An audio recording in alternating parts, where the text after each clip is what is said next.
Leo loved his quiet life in the small town of Okewan.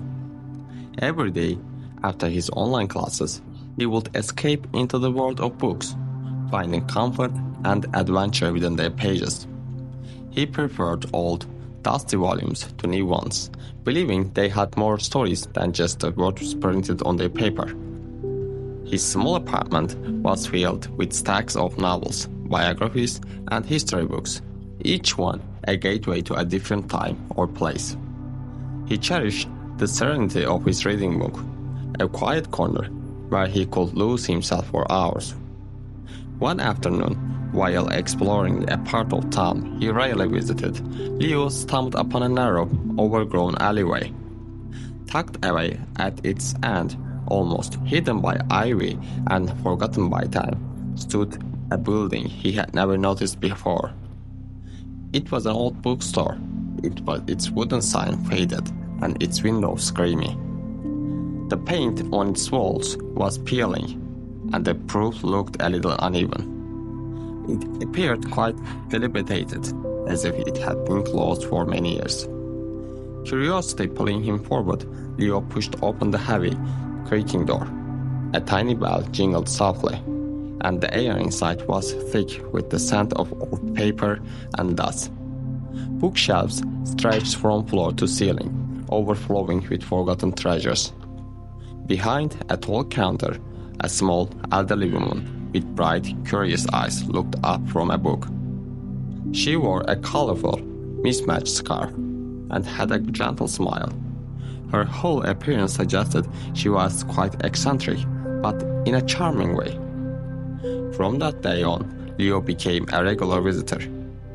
The woman, Mrs. Gable, was the owner, and she seemed to know every book in the shop. They would spend hours talking about literature, history, and quiet mysteries of Oakhaven.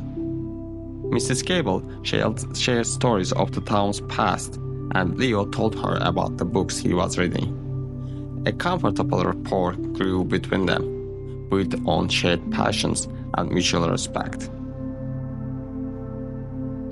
One rainy Tuesday, while browsing a section filled with antique maps and travel guides, Leo found a book unlike any other. It was bound in dark, worn leather with no title on its spine. Its pages were blank, but the cover felt unusually thick. He bought it, intrigued by its mystery, and took it home. The book felt heavy in his hands, almost as if it had a secret waiting to be discovered. It was truly a peculiar item. Back in his apartment, Leo examined the book more closely. He ran his fingers over the leather cover, noticing a faint, almost invisible pattern. It was a series of tiny, intricate symbols, barely visible to the naked eye. He tried pressing, twisting, and pulling different parts of the cover, but nothing happened. He wondered if it was just an old, decorative pattern or if it meant something more. Determined to uncover the book's secret, Leo spent the next few days researching symbols and ancient scripts. He visited the town's small historical society, looked through old encyclopedias, and even searched online forums. The symbols seemed to be forgotten form of local shorthand, used by early settlers of Oakhaven. It was a challenging task to decipher them, but he felt a growing excitement.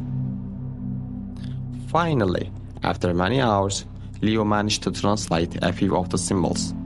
They pointed to a specific location within the old bookstore.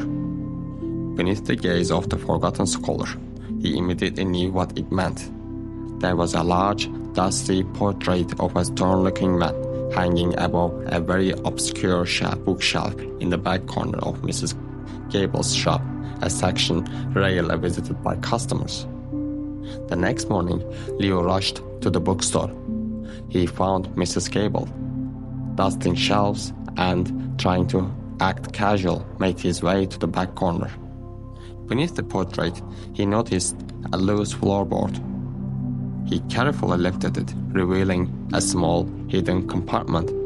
Inside, there was a small wooden box. He faced a dilemma. Should he open it now or wait for Mrs. Gable?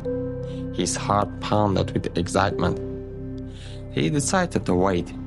When he showed Mrs. Gable the box, her eyes widened. She recognized the symbols on it, explaining they belonged to her great-grandfather, the original owner of the bookstore, who was known for his love of puzzles and local history. He had disappeared mysteriously many years ago, leaving behind only legends. This box, she realized, was part of his legacy.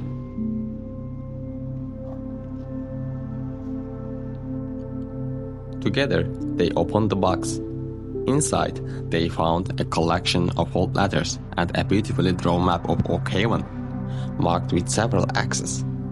The letters dated from the early 20th centuries, revealed a secret society formed by the town's founders, dedicated to preserving local stories and artifacts.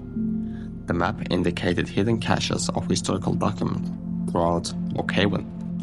It was a stunning revelation. Mrs. Gable was overwhelmed with emotion. She had always felt a connection to her great-grandfather, but knew little life about his life. The letters and map brought his adventurous spirit to life. She learned that she had hidden these items, hoping someone would one day discover them and continue to his work of preserving Oak Haven's rich past. News of Leo's discoveries spread quickly through Oak Haven. The old bookstore, once forgotten, became a hub of activity. People came not just for books, but to hear the story of the secret society and to see the map. Mrs. Gable's business began to flourish, and she started organizing local history tours based on the map's clues. Leo, no longer just a quiet reader, found a new purpose. He had Mrs. Gable organize the newly discovered document and became a key figure in Oak Haven's historical society. He felt a profound sense of connection to town and its past, realizing that sometimes the greatest adventures are found not in faraway lands, but in the hidden corners of your own community. The old bookstore, now vibrant and full of life, stood as a testament to the power of curiosity and the enduring value of history.